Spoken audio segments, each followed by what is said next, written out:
Nuryanti atau yang biasa dipanggil Ima lahir di Nongsa pada 10 November 88.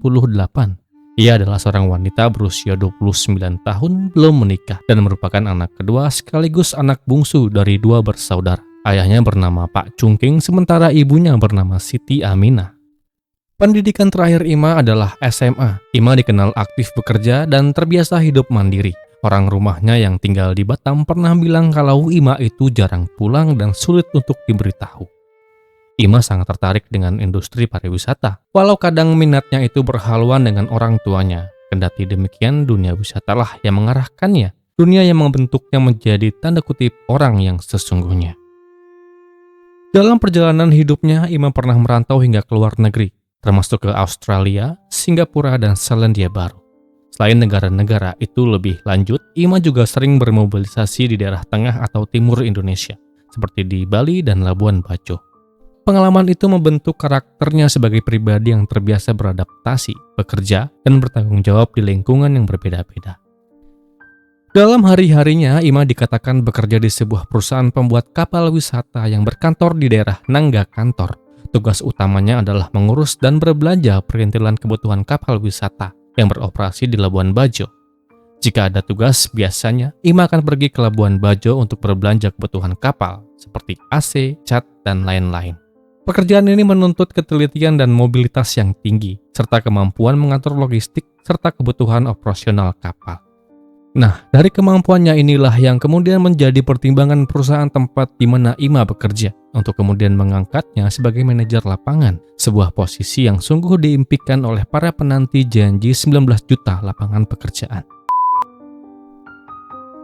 Sebagai seorang manajer, Ima dikenal luas sebagai sosok yang lugas, berpendirian dan gak suka bertele-tele dalam melaksanakan segala pekerjaan yang menjadi tugas dan tanggung jawabnya. Beberapa teman yang kenal dengan Ima menggambarkan Ima sebagai sosok yang to the point dan punya sikap yang tegas. Dalam urusan cinta, dari informasi yang berhasil saya dapatkan, dikatakan bahwa Ima memiliki hubungan spesial dengan seorang anak buah kapal atau ABK di tempatnya bekerja. Pria beruntung itu bernama Agus Tritunggal. Agus Tritunggal adalah seorang pemuda single asal Bulukumba, Sulawesi Tengah, yang di tahun 2018 yang lalu umurnya 25 tahun, terpaut 4 tahun lebih muda daripada Ima. Tak apalah lebih muda dari pasangannya. Bukankah cinta itu sederhana, yang rumit itu kamu?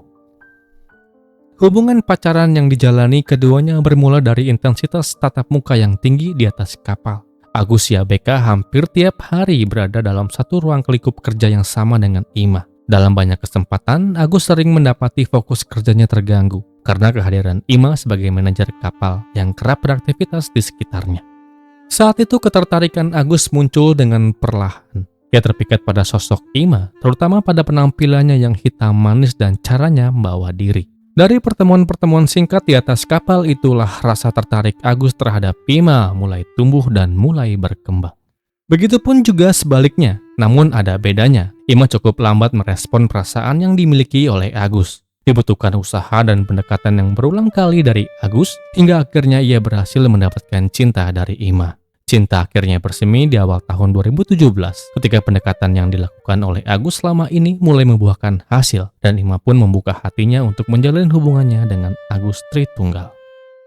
Seiring waktu yang terus berjalan dan seiring dengan butiran-butiran lembut air laut yang kian mengikis terumbu karang di lautan, asik. Hubungan yang dijalani oleh Agus dan Ima dikatakan sering diwarnai dengan keributan, dan keributan. Keributan itu disebabkan oleh banyak hal, termasuk salah satunya ternyata Agus merupakan orang yang memiliki tingkat cemburu yang sangat tinggi. Level kecemburuan Agus kian hari kian meningkat, apalagi ketika atasannya yang bernama Mr. Darren memecat Agus sebagai ABK, dikarenakan pada saat itu Agus terlibat sebuah keributan dengan salah satu staf kapal, yang sayangnya atas ulahnya itu Agus kemudian diberhentikan oleh si bos. Dan otomatis setelah ia tak bekerja di atas kapal, mata-mata Agus tak bisa lagi mengawasi pacarnya itu dekat dengan siapa selama ia bekerja. Dan selama tak punya pekerjaan, Agus dikatakan tinggal di tempat kerabatnya di Labuan Bajo. Sementara Ima tetap tinggal dan berkantor di Nangga Kantor. Pada bulan Agustus 2017, hubungan Agus dan Ima kembali diwarnai pertengkaran yang hebat. Keributan yang terjadi kala itu berbeda dengan keributan-keributan yang lalu. Dan keributan itulah yang menjadi titik awal memburuknya hubungan keduanya. Setelah kejadian itu, baik Agus maupun Ima nggak lagi membahas kelanjutan hubungan mereka. Namun Diam bukanlah emas dalam hal ini, malah sebaliknya. Situasi yang ada tak benar-benar mereda. Dari sebuah keterangan yang pernah Agus sampaikan, Ima dikatakan sering banget bercerita tentang seorang pria lain yang tak dikenal oleh Agus. Ima menggambarkan sosok pria itu adalah pria yang mapan, tampan, dan tak berkekurangan. Nah, hal itulah yang kemudian memicu ketegangan baru, bahkan keributan yang mereka lakukan pernah terjadi di rumah saudara Agus yang bernama Sapo, yang berada di Nangga Kantor, Kecamatan Macang, Pacar, Manggarai Barat. Dan hal itu sungguh membuat si tuan rumah menjadi nggak enak dibuatnya. Masih pada bulan Agustus 2017, Agus yang kala itu berada di Labuan Bajo dan telah kembali mendapatkan pekerjaan, mendapatkan sebuah pesan singkat yang dikirim oleh Ima ke ponselnya. Dalam pesan itu, Ima katakan bahwa esok hari Ima akan pergi ke Labuan Bajo untuk berbelanja kebutuhan kapal. Agus yang tahu akan kedatangan pacarnya itu esok hari kemudian membalas pesannya agar Agus diberitahu jika nanti Ima sudah ada di Labuan Bajo. Ima kemudian menjawab iya. Singkatnya, setelah tiba di Labuan Bajo, Ima lalu memberitahu Agus dari pesan singkat bahwa ia sudah ada di kota itu dan dia katakan bahwa ia menginap di penginapan Karisma. Dari informasinya, penginapan Karisma merupakan tempat yang biasa menjadi langganan Ima ketika dirinya berdinas ke Labuan Bajo. Staf bahkan pemilik penginapan kenal baik dengan Ima ini. Mengetahui bahwa Ima telah sampai di Labuan Bajo, Agus kemudian membalas pesan itu dengan mengatakan bahwa ia akan menyusul ke sana. Singkatnya, esok harinya Agus dan Ima kemudian bertemu di sebuah tempat dan bersama-sama pergi ke penginapan Karisma. Benar saja, di sana mereka bertemu dengan pemilik penginapan yang bernama Haji Fauzan dan beberapa orang staf lainnya.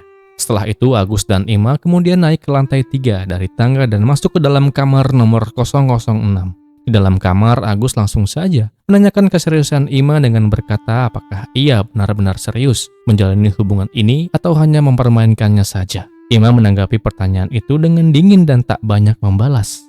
Percakapan kemudian berlanjut ketika Ima menyinggung kecemburuan Agus terhadap pria yang sering ia utarakan. Agus kemudian mengakui rasa cemburunya dan bertanya apakah Ima ada rasa dengan laki-laki itu.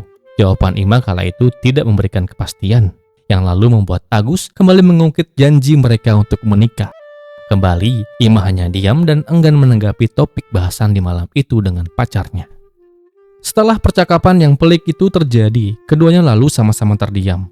Tak lama, Agus kemudian kembali bertanya dengan nada yang lebih menekan. Kala itu, di tengah rasa jengkel yang mendalam, Agus tegaskan bahwa ia gak mau dijadikan sebagai budak cinta yang selalu dipermainkan oleh Ima.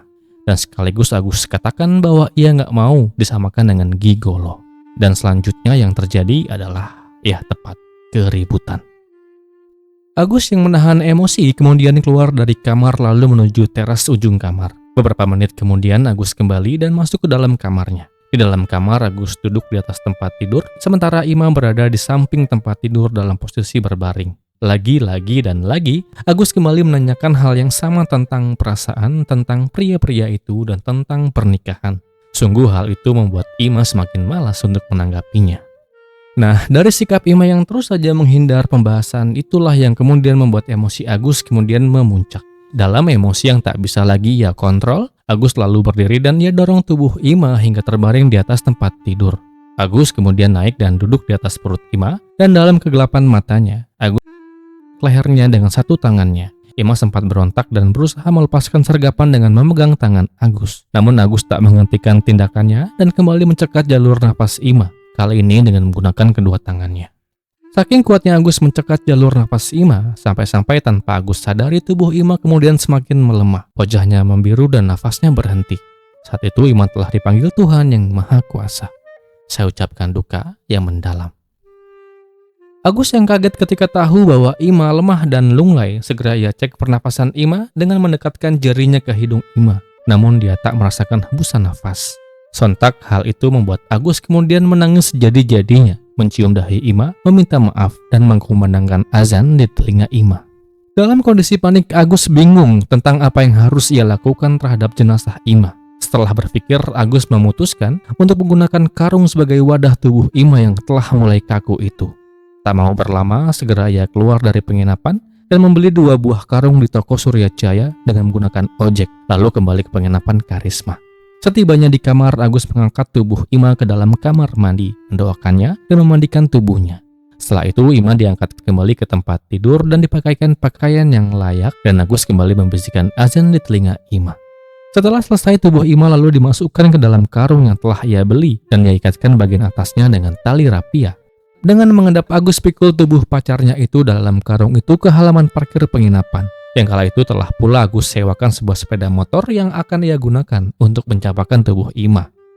Singkatnya, sesampainya Agus di Bukit Cinta, di sebuah tikungan yang banyak sekali terdapat tumpukan sampah-sampahnya, Agus kemudian berhenti dan ia turunkan karung berisi tubuh Ima. Lalu ia letakkan bungkusan itu di pinggir jalan yang bertebing dan dengan perlahan ia saksikan karung itu kemudian berguling dan jatuh ke dalam jurang atau tebing yang banyak ditumbuhi pohon-pohon bambu. Setelah itu Agus kembali ke hotel dan mengambil barang-barang milik Ima berupa sebuah laptop merek HP, sebuah iPhone, dan dompet warna coklat yang berisi uang tunai, kartu ATM, dan kartu-kartu lainnya.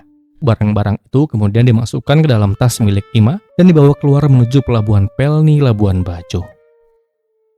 Butuh 6 bulan bagi polisi untuk tahu siapa dalang di balik kasus yang mengerikan ini. Kasus ini bisa mulai terungkap dengan diawali masuknya laporan tentang orang hilang yang dilayangkan oleh pihak keluarga Ima di Batam.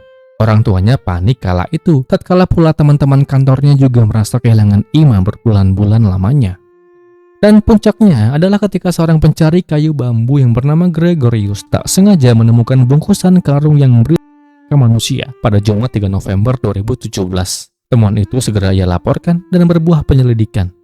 Singkatnya, setelah menjalani proses A, B, C hingga Z, tepat pada 21 Maret 2018 atau sekitar 6 bulan setelah Nuryanti alias Ima dinyatakan hilang, Agus Tritunggal kemudian berhasil diamankan di kampung halamannya di Bulukumba. Kala itu ia diamankan saat lagi bekerja sebagai sopir yang mengantar ayam-ayam potong.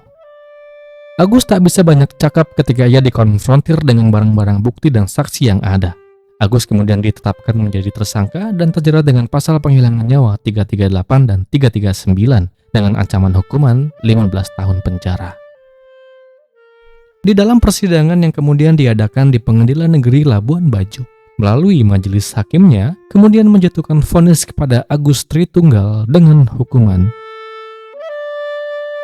15 tahun penjara. Demikianlah kisah ini. Semoga akan terus ada pelajaran yang bisa kita ambil dari kisah ini. Dan kisah ini pun